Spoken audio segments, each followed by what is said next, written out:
welcome to Instructalisten online tutorials. In this video, we're going to discuss alternating current, its application and analysis. Please ensure you subscribe to my channel and also turn on the notification so that when I upload new video, you get notified, and also like my channel. So in this alternating current, we need to know what AC represents. AC stands for alternating current.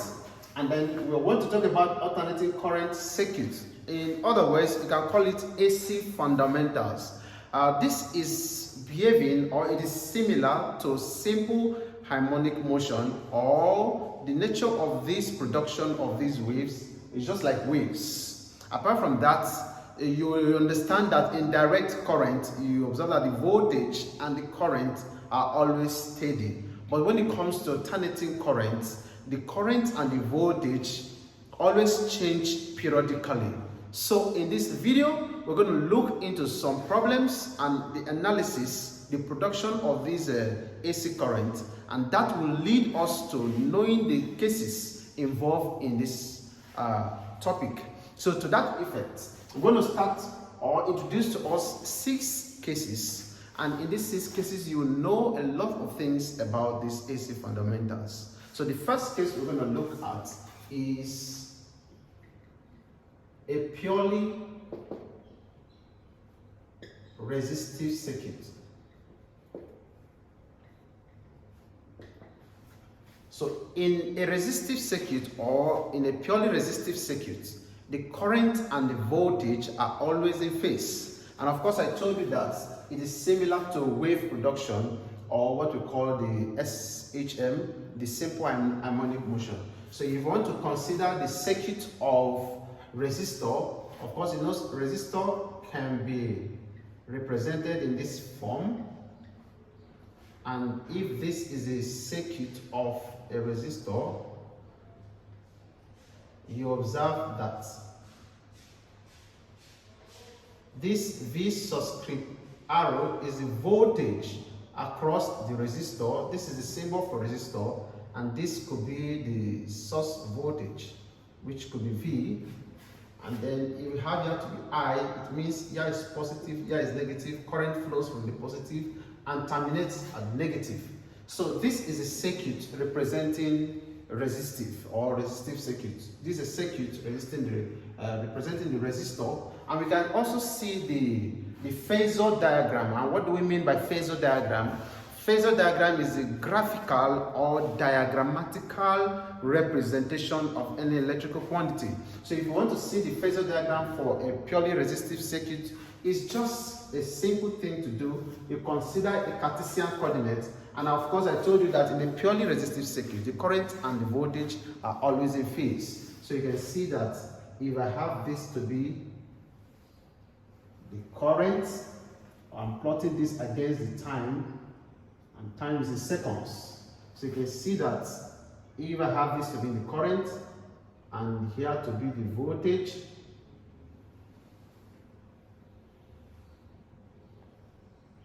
you observe that the current and the voltage, they are in phase. They are moving in the same direction. So this is a Phasor diagram representing current and voltage. So we have plotted a graph of current and voltage against time. So you can see that the value of the current and that of the voltage changes periodically. But when it comes to direct current, it's not so. But alternating current, this is what happens. And of course, from this circuit, you know from Ohm's law states that the current passing through a metallic conductor is directly proportional to the potential difference. So you can say from Ohm's law, V is equal to I arrow. Or you can say that V is equal to the voltage drop, because the current times the resistor is what we also call the voltage drop. Okay, that is essentially what you need to understand about case 1. Then case 2, we talk about a purely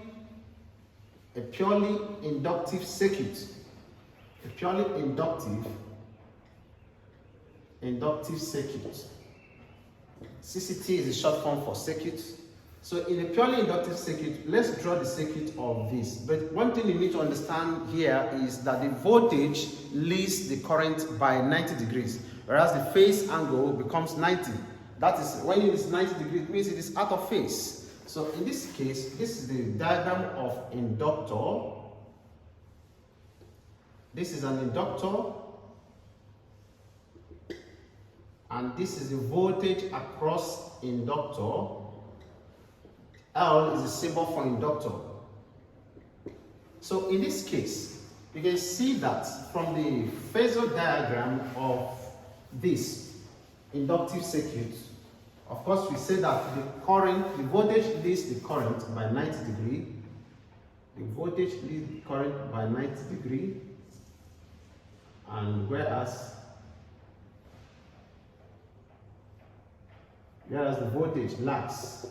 So if you take this to be the voltage and here is the current, you can see at this point that the current is leading, the voltage is leading the current by this 90 degrees. And then this current is lagging the voltage. If something is leading something by 90 degrees, it means that thing that is leading is also lagging by 90. So at that point, the phase angle here is 90, which is out of phase. So from this, we can have from the circuit, we have the voltage across inductor to be equal to, according to Ohm's law, we say that V is equal to I arrow. That is voltage across resistor is I current times arrow. In this case, the current across this will be I times X L. The voltage across the inductor is current times the inductive reactance, where X here represents the reactance, which also stands to be the measure of opposition to the flow of current also, and is also measured in ohms. So, but then this inductive reactance, or you can call it inductance, it has its formula to be XL is equal to, if this is equation 1, XL is equal to omega L, and omega is the angular velocity, and because it is angular velocity, it has its formula to be 2 pi f. So to that point, X subscript L will be 2 pi FL. Where F you're having here is the frequency, the pi is 22/7 is constant, and then this expression, this can be equation 2, and this is equation 3. So it is worthy to note that XL, which is inductive reactance, has this expression to be 2 pi FL. So that should be, by the way, on the case 2. Case 3 is going to be a purely capacitive circuit. A purely capacitive circuit.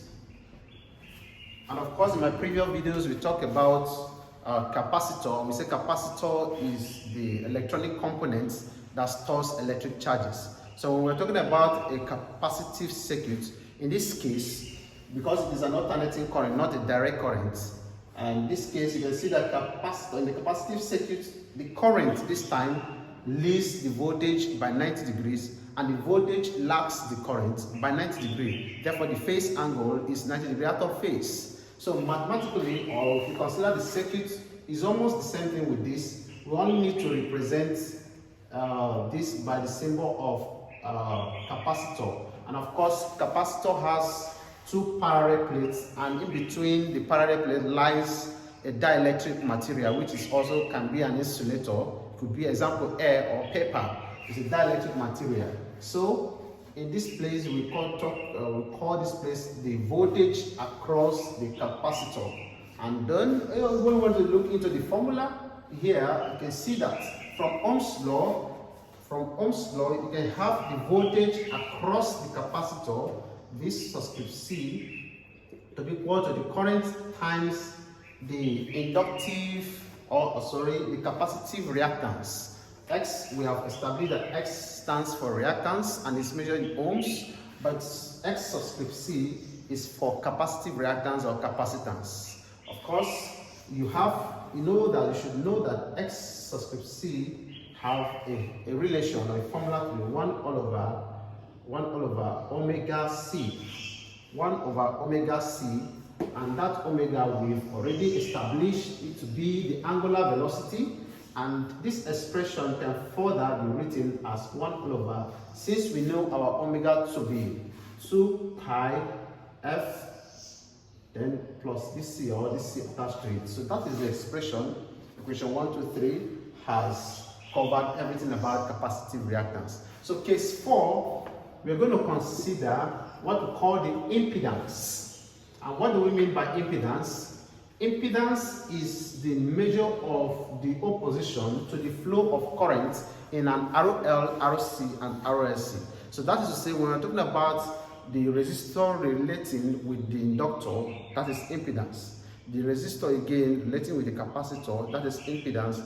The resistor, the capacitor, and the inductor all connected in series in a circuit, you're also talking about impedance. So that is to say, we have to talk about the impedance in RL, RC, and RLC circuit. So for case 4, we talk about RL circuit. And this RL circuit is talking about the impedance in RL, so it's talking about impedance also. So we have a formula for this, and we can easily derive the formula. In the next video, I will derive the formula for RL, RC, and RLC circuit. So let's keep things simple here. In this case, we have the circuit to be a resistor connected in series with an inductor. And then we have the source voltage. Okay, of course, here we are talking about alternating circuits, and then it moves in a sinusoidal form, and so we have the frequency and the voltage.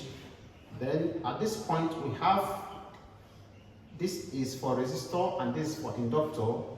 We have the voltage across the resistor and also the voltage across the inductor. So this is a circuit diagram representing a resistor and a capacitor connected in series. So there is a formula which we can derive, or we are going to derive it in the next video. So make sure you subscribe to the channel so that whenever we upload, and turn on the notification bell. When I upload the video, you can get notified. So but then we're going to state the formula. Z represents impedance, and I told you there is a formula for impedance in RL, impedance for RC, and impedance for RLC. So for RL, impedance will be the square root of R squared plus XL squared. So this formula is for impedance for RL circuit. So the next case, which is case 5, which will be RC circuit, we're going to use the same circuit diagram. What we need to do at this point is to represent the inductor with the capacitor, and then this is the voltage across the capacitor. So you can see that the resistor is connected in series with the capacitor.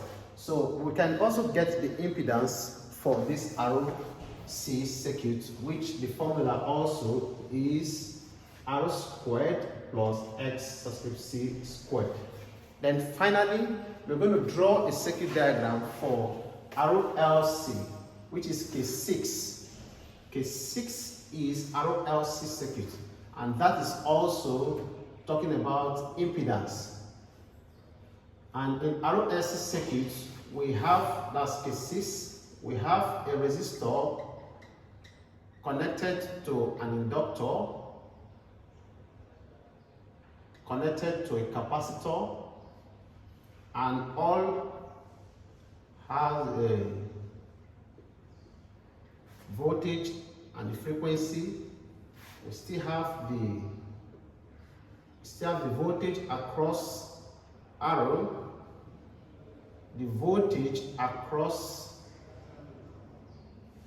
L, and the voltage across C. So in this case, we have the impedance for RLC circuit to be R squared plus XL minus XC all squared. So those are the expressions for impedance in RL, RC, and RLC circuits. So when we're going to look into what we call the resonance. And resonance occurs when the capacitive reactance is equal to inductive reactance. At resonance, we have the capacitive reactance equal to the inductive reactance. And of course, we know an expression for this to be, omega L, and this expression is 1 over omega C. So at this point, we can still reduce this to be 2 pi FL equal to 1 over 2 pi FC. So by the time we cross multiply this, we have 4 pi squared F squared naught LC equal to 1. Why do we put naught here? Because we're talking about resonance frequency. We are talking about resonance. Talking about resonance frequency, which is F naught. So when we make the F naught the subject of the relation, we can see that we arrive at F naught squared equal to 1 over, by the time we divide both sides by 4 pi squared LC. So when we take the square root of both sides of the equation, F naught will be equal to the general square root of 1 over 4 pi squared LC, which of course you will know that the square root of 1, according to SOLD, the square root of 1 is 1, and this F naught will be 1 all over, the square root of 4 is 2, square root of pi squared is pi, and the square root of x, L and C, because they are variable, so we still leave them as LC. And this expression is for resonance frequency.